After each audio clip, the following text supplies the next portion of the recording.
Voter est un devoir citoyen. Inscrivons-nous sur les listes électorales. Ceci est un message d'Équinoxe Télévision.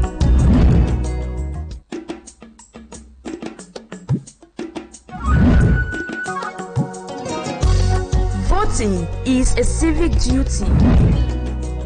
Let's register on the electoral list. This is a message from Équinoxe Television.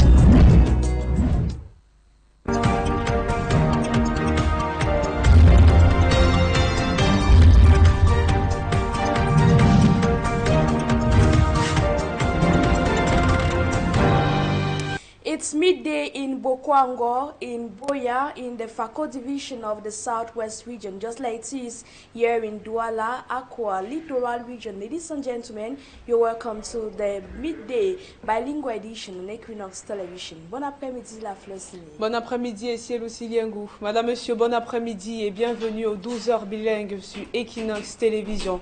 En ouverture de ce journal, l'audience en appel dans l'affaire Dianyango tenue hier mercredi à la cour d'appel du littoral a été renvoyée au 18 juin prochain. Le juge a évoqué l'absence de plusieurs parties au procès. Un délai de 5 jours a été fixé pour le dépôt des témoins avant la prochaine audience. Les précisions avec Hubert Michel Kameni. Affaire Dianyango. L'audience de ce matin renvoyée pour le 18 juin prochain. Le juge évoque ici au moins 3 raisons qui justifient ce renvoi. Maître Charlotte Tsakounté nous explique. La première, c'est l'extraction de son époux qui officiellement est encore à la prison de Nebel. La deuxième raison, c'est la régularisation de la qualité de sa famille et à la communication de la liste des témoins. Le principal accusé absent de l'audience de ce mercredi, Éric Martial Bekombe, ne s'est pas présenté. Son conseil n'aurait pas été informé, indique une source proche du tribunal. Toutefois, la rumeur selon laquelle Sieur Bekombe serait actuellement en liberté a été formellement démentie par le tribunal. Était-il en prison, n'y était-il pas? Je n'en sais rien. En prélude à l'audience du 18 juin 2025, la famille de la défunte s'active déjà pour remplir l'une des exigences. C'est moi qui l'ai élevé.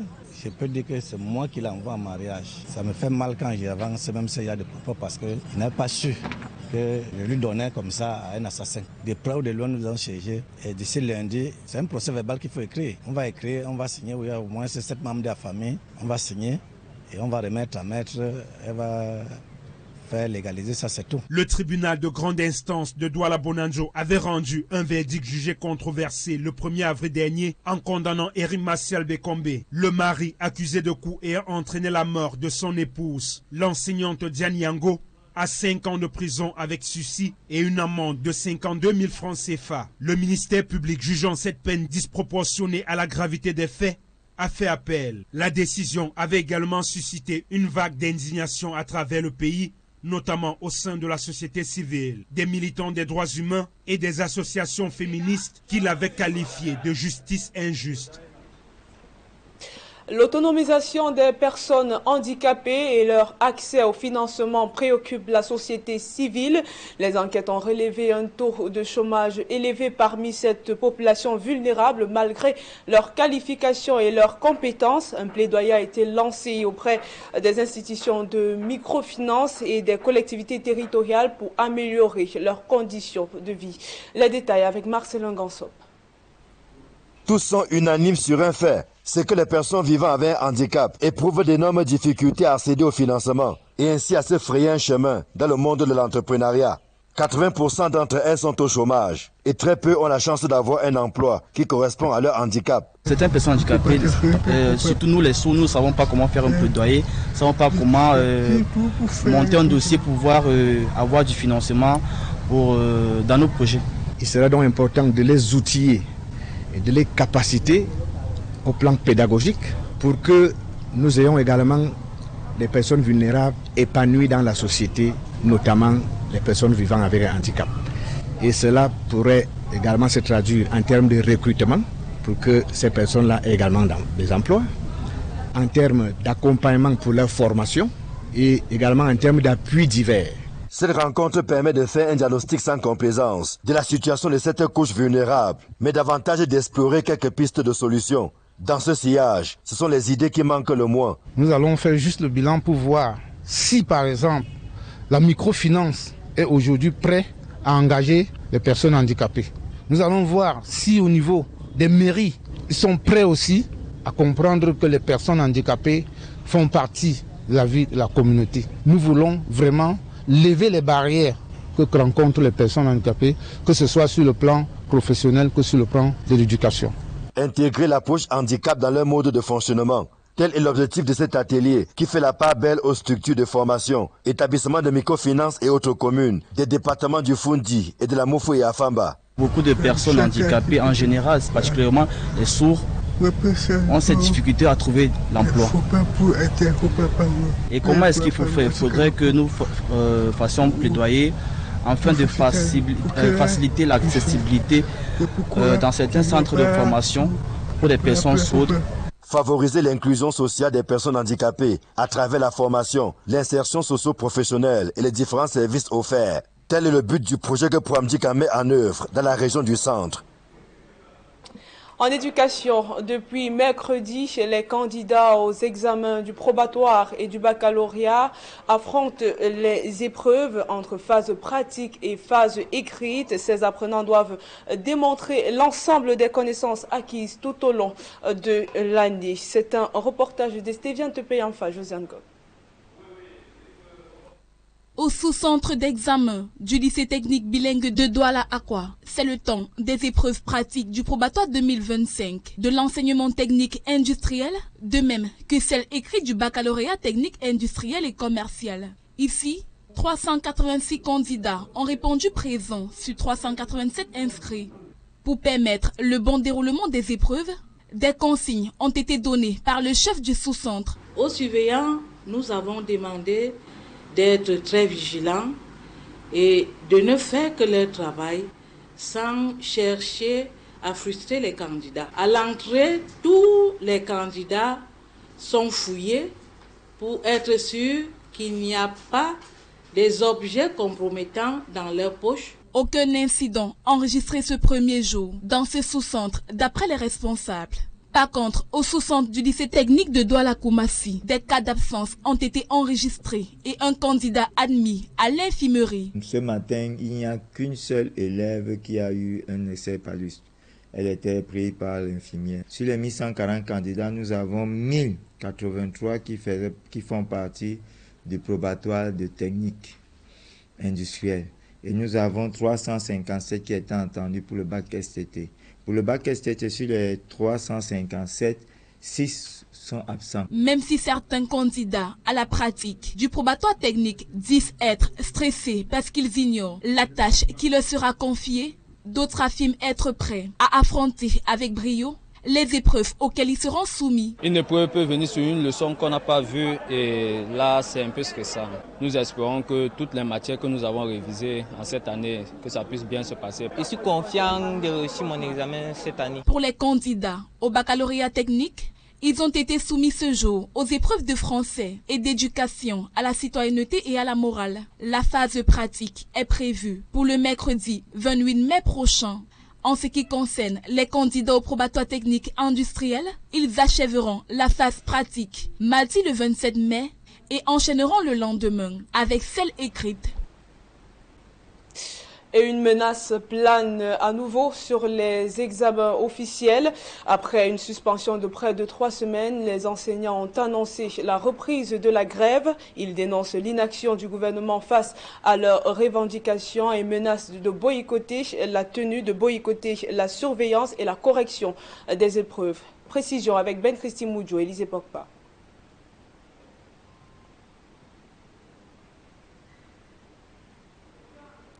Nous le disions, une menace plane de nouveau sur la tenue des examens officiels. Les enseignants dénoncent l'inaction du gouvernement face à leurs revendications. Ceux-ci menacent de boycotter la surveillance et la correction des épreuves. Voici le reportage de Ben Christy Moudjo et Élisée Pokpa.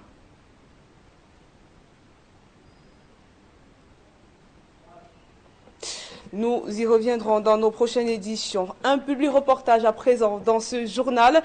Une nouvelle dynamique s'installe dans le secteur des transports urbains à Douala avec la signature d'une convention entre la CCA Bank et le syndicat des mototaximens.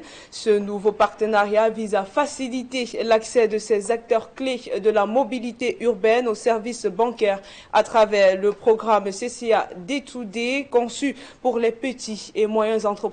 Regardons ce reportage. C'est une nouvelle dynamique qui s'installe dans le secteur des transports urbains à Douala. La CCA Bank vient de signer une convention avec le syndicat des mototaximens dans le but de mieux accompagner ces acteurs clés de la mobilité urbaine. Nous voulons que dorénavant, on n'ait plus honte de faire la moto, qu'on ne soit plus froissé parce qu'on n'a pas les papiers, qu'une banque puisse vous accompagner pour vous donner le petit financement nécessaire pour faire ces papiers. Nous sommes là pour vous accompagner à vous structurer, à vous organiser, à grandir, à devenir des champions dans ce pays. Plus d'une centaine de conducteurs de mototaxi ont pris part à la présentation du nouveau programme bancaire CCA D2D. Ce produit est spécialement conçu pour les petits et moyens entrepreneurs, dont les mototaximens. Le programme CCA D2D, c'est un programme que CCA Bank a conçu dans le but de faciliter l'inclusion financière.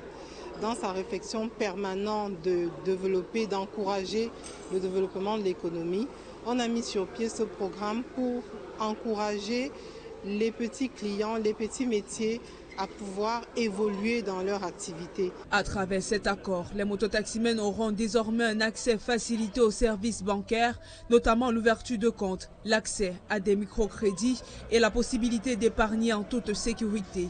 Une opportunité de formalisation, d'épargne et surtout d'accès au financement. Le programme D2D, c'est un programme très large qui inclut les mototaximans, les bayan salam, les taximans, les salons de coiffure, les petits commerçants. Pour être éligible au programme D2D, il faut avoir sa pièce d'identité, justifier sa profession, justifier son revenu et se rapprocher d'un kiosque de CCA Bank. Pour CCA Bank, cette initiative s'inscrit dans sa stratégie d'inclusion financière et de soutien au secteur informel, longtemps marginalisé par le système bancaire classique. Une initiative vivement encouragée par l'autorité administrative. Nous sommes convaincus que cette collaboration sera bénéfique pour toutes les deux parties et qu'elle contribuera à leur succès mutuel. Je voudrais exprimer ma gratitude à nos équipes pour leur travail acharné et leur dévouement. Nous restons impatients de voir les résultats de cette collaboration. Les bénéficiaires y voient une reconnaissance de leur rôle dans l'économie urbaine et une opportunité d'améliorer leurs conditions de vie. Nos attentes sont énormes, c'est de changer en quasi-totalité la vie de tous ces jeunes qui souffrent et à les aider à quitter sur les motos et de s'auto-employer si possible, parce que c'est dans son élan d'esprit, veut financer les projets. Avec ses 54 agences réparties sur l'ensemble du territoire, la CCA Bank se positionne comme un acteur majeur du financement de proximité. Fin de la première partie du journal. La suite en anglais, c'est avec Essielusi Liengou. Thank you, Laflasigné. Ladies and gentlemen, thanks for staying with us. The Littoral Regional Court of Appeal has adjourned the hearing or appeal hearing in connection to the death of 30-year-old teacher Jian Yanguo to the 18th of June 2025. The initial hearing that held yesterday lasted only a few minutes in the presence or in the absence of the accused husband. For me, Amshong Sanda has the details. Number 18 on the list of court cases programs for hearing here at the Littoral Court of Appeal, the case beating late Dan Yango, the family and the husband, was heard for the first time after the verdict of the Bonanjo Court of First Instance on the 1st of April 2025. Less than 45 minutes into the court session, the presiding magistrate, Justice Jules Raymond, adjourned the matter to the 18th of June 2025 for 3 reasons, as explained here by Dan's family lawyer, Barrister Shakunte Charlotte. The first one is to prepare to allow the husband to come to the court And they say that the man was not informed. But the court says that he did everything for him to know that the matter will be called to the court today. So I don't know what happened. And the second reason was to prepare the list of those who are going to testify about what happened before until Jan died like that. And the third reason was regularization for the quality of the member of family who are coming to the court, because they need a document who prove that they are in relationship with the family. Dan Yango, a 30-year-old teacher and mother of 3, died on November 18, 2023 due to injuries sustained from domestic violence inflicted by her husband, Bekube Eric Mvodo. The autopsy revealed that she died from internal bleeding resulting from physical violence. On April 1, 2025, the Bonanjo Court of First Instance sentenced Bekube Eric to a 5-year suspended imprisonment sentence and a fine of 52,000 francs CFA, a verdict that generated widespread criticisms, with many saying that it was too lenient. The family of Dan Yango, led by her lawyer, Barrister Chakunte Charlotte, then decided to appeal the verdict, seeking a more severe sentence for Bekube Eric. They reject the court's qualification of coup mortel, that is involuntary murder, and are pushing for a conviction of capital murder. The case has drawn attention not only from the media, but from defenders of the rights of women in Cameroon, who think that women are increasingly being victims of domestic violence. A petition has then been launched, signed by many, including Dr. Antoinette Carol Grasberger, calling for the dismissal of Judge Madu Danilo, citing the leniency of the sentence as evidence of the judiciary's failure to protect women's rights. From the Literal Court of Appeal in Bonanjo Douala, for Équinoxe Television, for me, I'm Sanda, Steve Ebole.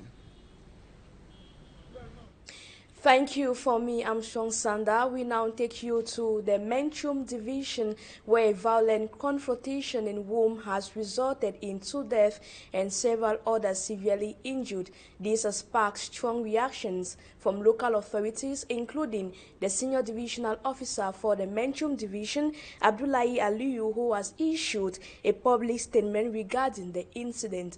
Details with Mbu Stella.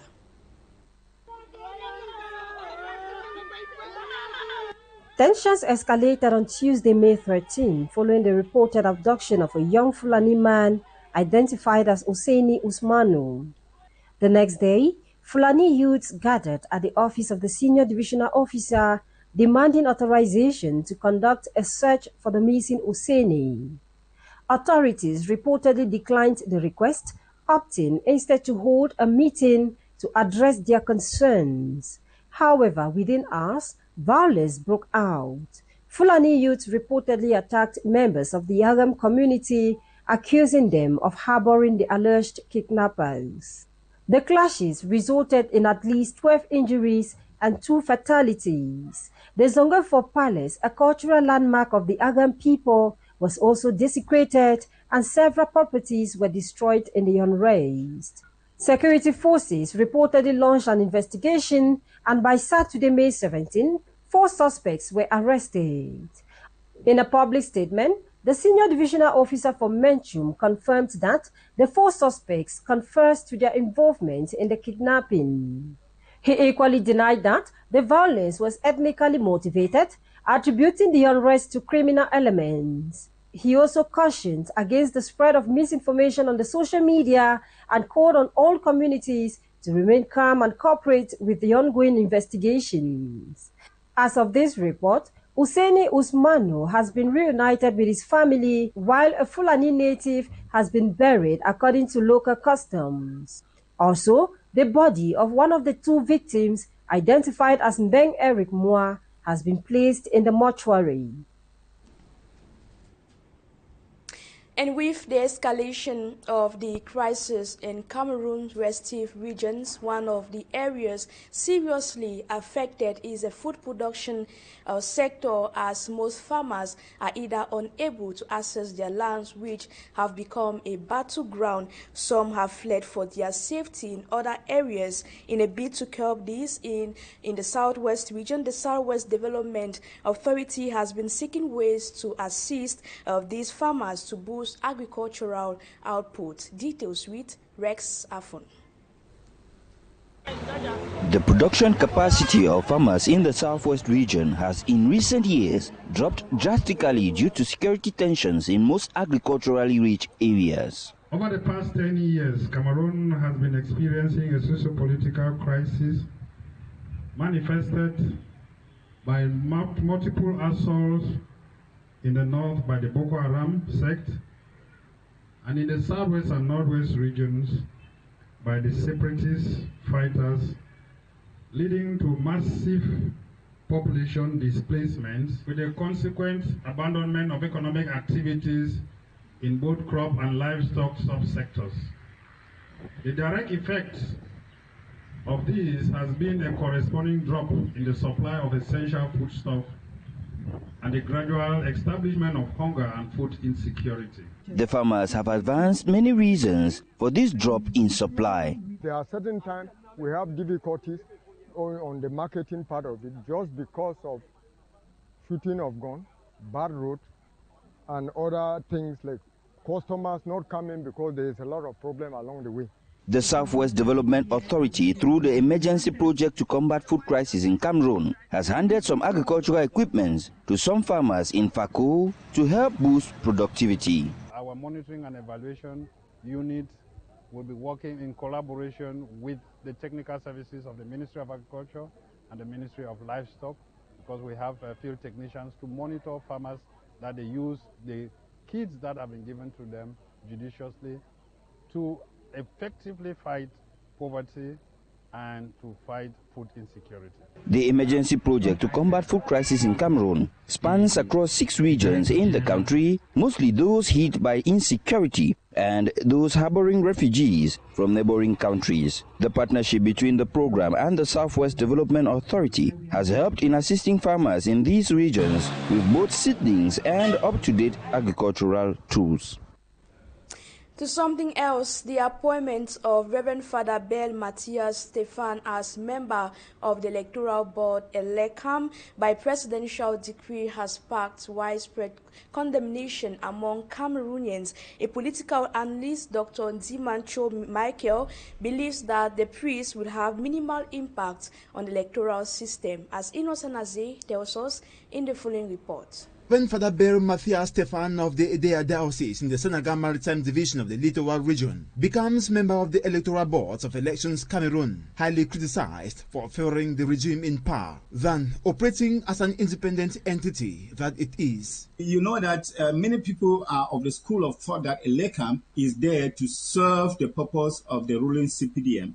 I just hope that the priest is not going there to immerse himself in a kind of a dirty kind of a bowl of water. This statement because Father Matthias will now be sitting around a table with dons in the system. Dr. Ndimancho doubts if he will be able to effect change for an electoral system that Cameroonians have been yearning for. I doubt whether you can stand by the moving water and disapprove of its current, because most people who are there, the environment is not enabling, because people who are there already tell and they know exactly where they are going to. Critical minds have been asking why the head of state did not appoint prominent religious authorities who have on several occasions condemned in strong terms corruption, poor governance and a sick electoral system, but went for an unpopular clergy. Personally, I have never heard of Father Matthias Bell. As someone who is involved in national issues, I've never heard about him. But of course, this doesn't cancel the fact that where he has been effecting the necessary change, maybe at the level of his parish. And we know that you can come from very small to effect big changes when you are given the opportunity. Dr. Ndimancho analyzes the appointments of the servants of God few months to the presidential election to be strategic. One of the things that they want to do is to show the world that if priests are part of the electoral process, it means that there is that spirituality of the electoral process. It means that there is that sanctity that surrounds the electoral process in Cameroon. Believing Father Bell Matthias might just be part of the electoral boards of ELECAM to just sing his own song, the political analyst, like other Cameroonians, wish him well as he welcomes this new and very challenging task. Now let's talk about this milestone. Équinoxe Media Group has entered into a partnership with the Copyright Society for Audiovisual and Photography in French, SCAP. The director of SCAP welcomed this initiative and promised its support to Équinoxe Television, while the CEO of Équinoxe Media Group began this collaboration by providing their first quota to benefit artists. Smart Jikan Gabriel has the details. A new dawn in the Cameroon showbiz as Équinoxe Media Group signed a partnership agreement with the Copyright Society for Audiovisual and Photography, known as CAP in French. This comes as a sigh of relief not only to CAP, but artists whose works are being used in the audiovisual landscape. Happy end of all the negotiations that we took with Équinoxe Television. It's just as the president of Équinoxe Television said, it's just the beginning of a good relationship that has started today by him signing and paying, that things will continue on the same way. The chief executive officer of Équinoxe Media Group, who signed on behalf of his company, says it's a happy end, and this proves of Équinoxe's willingness to accompany the artist in any form they deem necessary. We used to have a complementary relationship, and now this relation will be enforced by the signing of this convention, and we hope that he will help our artists to do more and better. According to Francois Edimo, representative of the Minister of Culture, during the signing ceremony, he said Équinoxe Media has proven that they are an institution that respects the law of the country. The signing of this partnership agreement came at a time when, on several occasions, artists have been seen demonstrating in Yaoundé to demand for their copyright dues. The example set by Équinoxe Media Group has been appreciated by officials of SCAP. We know as a private television they are facing a lot of difficulties, and that's why we deem it necessary to accompany Équinoxe Television. They had this message for the artists. If they are members of corporation, they should not go out of the corporation. They should remain in their corporation. If they have grievances, any problem, should solve it among themselves in their corporation, not asking people not to pay. The signing of the partnership agreement